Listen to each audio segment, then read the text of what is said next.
without George Bush. And if we don't, then it will be the first thing I do as President of the United States, is call together the Joint Chiefs of Staff and give them a mission that they can attain, and that is to get our troops out, because there's no military solution to the problems in Iraq. There has to be a political accommodation. And that is a truth that the American people recognize and Washington has been slow to understand. But the change that's needed extends beyond ending the war. To meet the dangers and seize the opportunities of this new century, the old formulas will not do. We need to turn the page on the Bush-Cheney policy of not talking to leaders we don't like.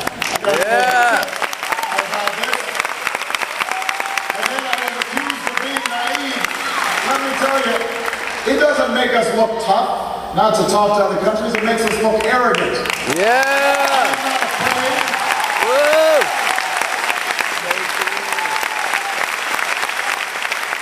I'm not afraid of losing the propaganda battle to a bunch of dictators. JFK once said that we should never negotiate out of fear, but we should never fear to negotiate. Strong countries and strong presidents shouldn't be afraid to talk to our adversaries and tell them where America stands.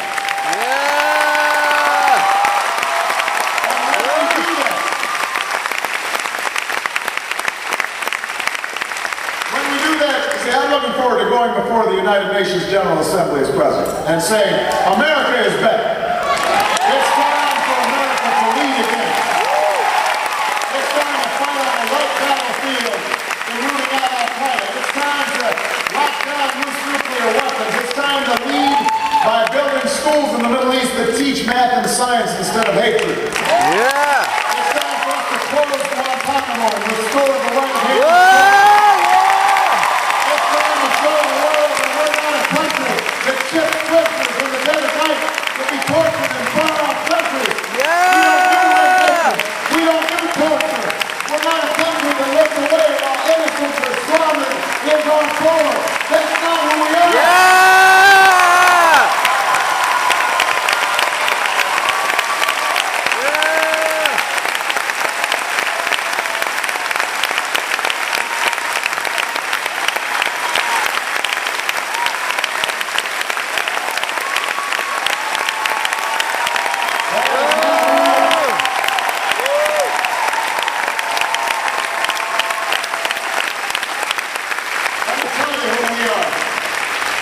For all the pessimism, for all the disastrous decisions that have been made, we remain the last best hope on earth. That's who we are.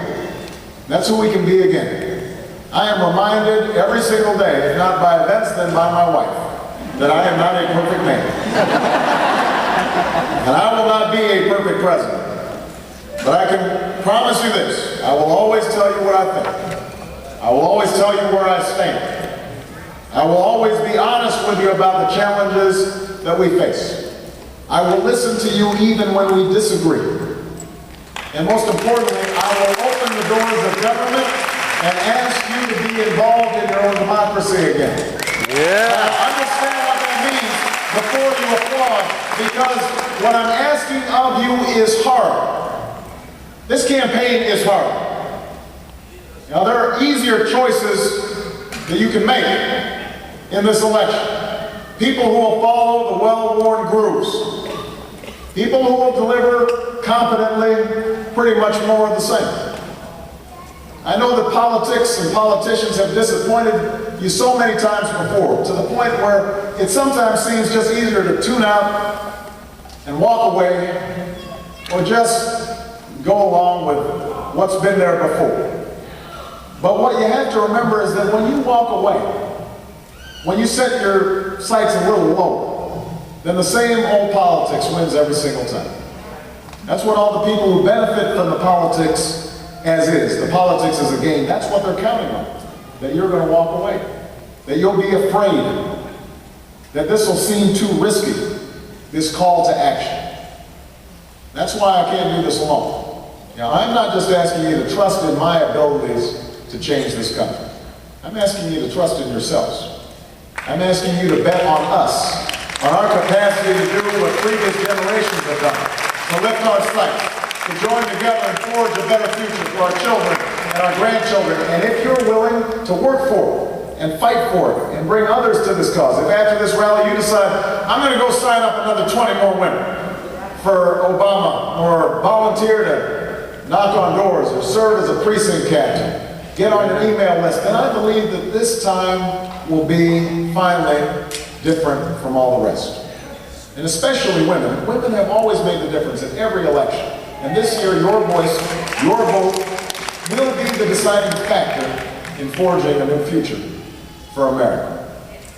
You know, and if you're feeling doubt about the power of one voice, I want to close with a story about Greenwood, South Carolina.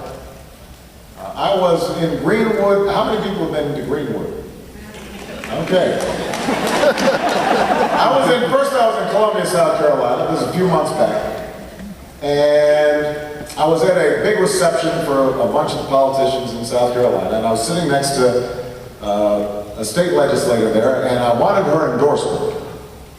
And so I asked her, I said, will you endorse me? She said, I'll endorse you if you come to my hometown, Greenwood, South Carolina. And I must have had a glass of wine, because I said, fine, no questions asked. Come to find out, Greenwood is about an hour and a half from every place else. So a month passes. The next time we're in South Carolina, we're flying in late. We get to the hotel about 1 o'clock. And my staff, as I'm staggering to the door, tells me we've got to wake up at 6 to go to Greenwood, because that's the only way we can fit it in. And you know, listen, I'm sorry, sir, but you said you're going to Greenwood. So I wake up, and I'm sleepy, and I got an ache in my back, and I look outside the window, it's raining. I get downstairs, they hand me the newspapers, there's a bad story about me in the press.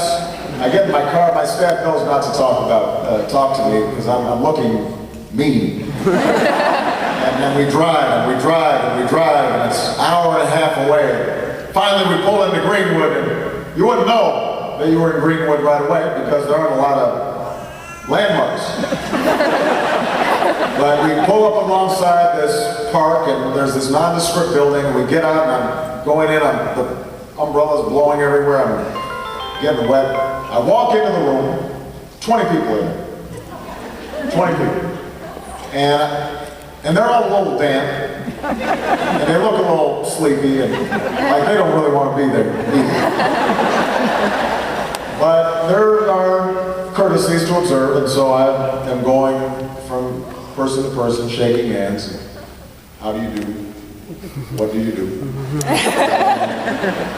Suddenly we hear this voice behind me.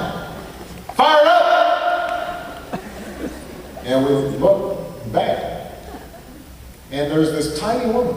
She's about 5'1", 5'2". She's in an outfit, she's got a big church hat. She's looking at me, she's smiling. She repeats, fire it up! And the other 20 people in the room, they act like normal. They say, fire it up. And she says, ready to go. And they all say, ready to go. And it turns out that this woman is the city councilwoman in Greenwood, and she is famous for her chant. And so for the next 5 minutes, she chants. She says, fire it up. They repeat, fire it up. Ready to go, ready to go. And my staff and I are looking at each other, and we don't really know what to do. But here's the thing, San Francisco. After a couple of minutes, I'm feeling kind of fired up.